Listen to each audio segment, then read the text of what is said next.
नमस्कार शुभ सकाळ आजिर मंच कथार एक निराट सत कथा जहाँ आपण ब्रेकिंग न्यूज बा ताजा खबर कहीपर यही खबर को कौन सी मीडिया ए न्यूज को प्रसार बा प्रचार विशेष भाव करना किंबा या उपरे कौन सी डिबेट करना प्रत्येक भारतीय आमे यही विषय जानिबा दरकार।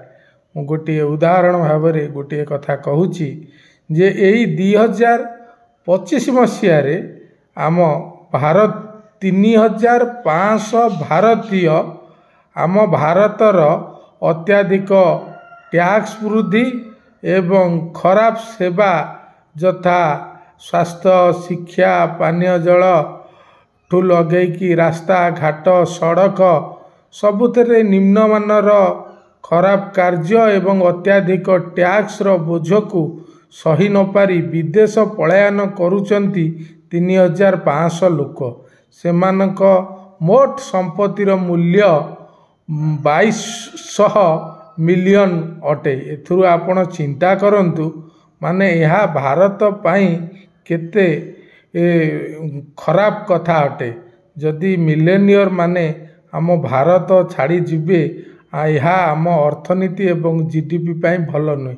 आमे तो गरीब मध्यवित्त आमे असहाय तेणु आम उपरे जेते भी टैक्स बोझ लदिले जहा कले आमे छाड़ी जाई परिबु नाही एवं सरकारंकर अत्याधिक टैक्स रो बोझ को मुंडपाती सहीबु।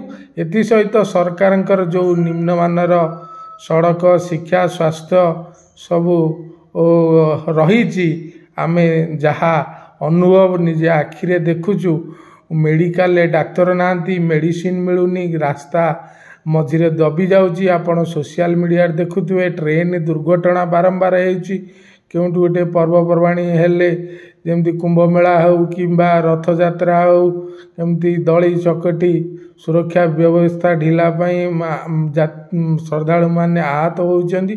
एही भलिया माने विफल सेवा जहाँ आमर मौलिक अधिकार अटे सरकार जोगाई अत्याधिक टैक्स बोझ आम ठारू आदाय करुथिले सुधा आमे निरुपाय भावे आमे सही रहिया को बाध्य होउचु।